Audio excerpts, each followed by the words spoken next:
Okay, we are at Benjamin E. Mays High School, the Eagle Leadership Academy, and we would like everybody at the table to introduce themselves. Hello, my name is Landsman, Eagle Leadership Academy Leader. Hello, Andrew Ragland, Guidance Counselor, Eagle Leadership Academy. Theo Smith Jr., Legal Environment of Business Teacher, Eagle Academy. Good morning, my name is David Smith, and I am a student of the Eagle Leadership Academy. And you're a senior, correct? Yes, sir. Okay.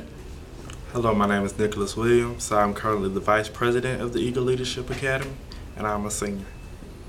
Okay, Mr. Landsman, if you could talk a little bit about the value you think the students get in a single gender environment, specifically here with the boys. Well, I think primarily the primary value of the Eagle Leadership Academy is one, it's a small learning community where all the students are known by an adult by name.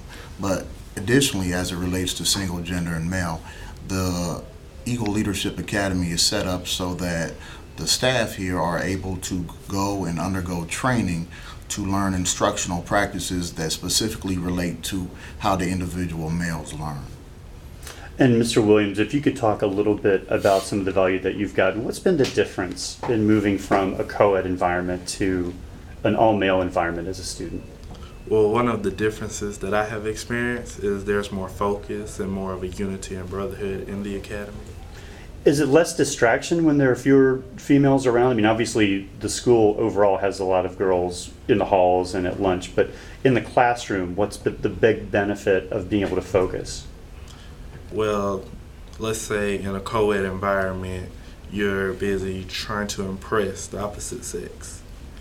And like boys, we have a one-track mind, so we really don't know how to do our work academically and try to impress the opposite sex at the same time. So it eliminates some of the distraction.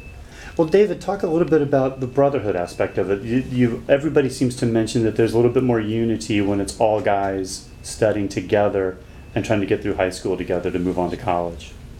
Yes, sir. When one of the Eagle brothers falls down, another Eagle brother picks him up. Then when that Eagle brother falls down, the same Eagle brother picks him up as well, and they are brought up together as one. So it's kind of everybody's helping out each other. It sounds like a lot more teamwork, almost like you're on a team in athletics. Oh, yes, sir. Dr. Smith, talk about the classroom dynamics that you've noticed as a teacher moving from a co-ed environment to an all-male environment. Classroom dynamics totally different. You see the leadership in the guys, especially in group projects, group assignments. In the past, the leader has typically been a female, and I'm sure statistics are proving that. Even the superintendent of our district is a female. However, hopefully we can create an Eagle leader right here at Mays High School. It's interesting how you see guys stepping up to kind of fill that void when the absence of females, yeah. Mr. Ragland, talk about as a counselor the benefit that you see them socially and also kind of getting their academics together. As a guidance counselor, what has it been like instructing them and counseling them in this environment compared to being in a co-ed environment? I think the main thing is just being able to get to know them individually as much as possible, and knowing what their weaknesses are, knowing what their needs are, knowing what their strengths are. So we can really, our main focus can become being able to do whatever we can to help them be successful as students. And we're able to do that by getting to know each one of our young men. Are they coming to you more as in an all-male environment with more questions? Are they more comfortable to approach you with their problems more? Or? Yeah, a whole lot more. How so? Yeah, why is that?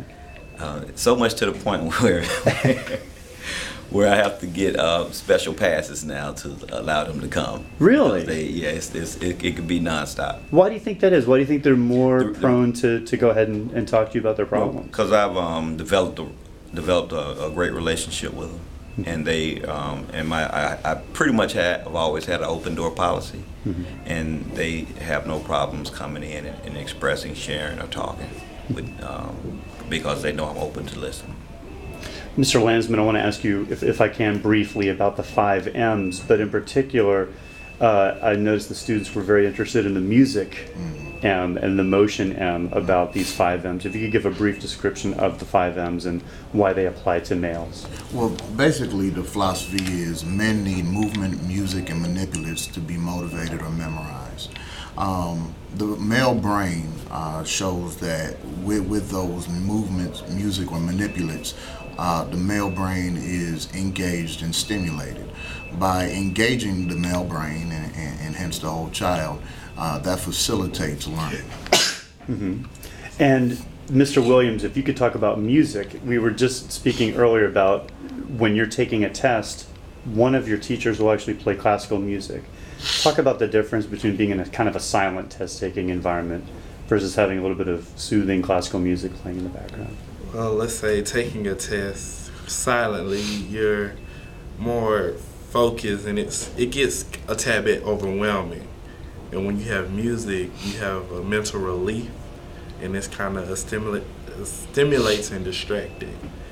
As in, let's say you're not concentrating completely on the test, but you're still doing the test academically, and then you have a mental relief of the music that's playing. I found it interesting, Mr. Smith, that you said earlier you want to be a minister when Yes, you sir. get out of high school. Yes. Talk about how being at a leadership academy helps you become a leader when you get out of school.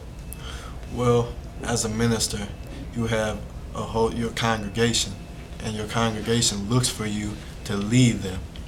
So this leadership academy helps me learn how to lead my congregation. Even though we're not a congregation here, it still instills in me the skills that I need to lead my congregation when I Do you become feel a more? preacher. Do you feel more prone to kind of step up and be a little bit more vocal as a leader, or assert yourself a little bit more in an all-male environment?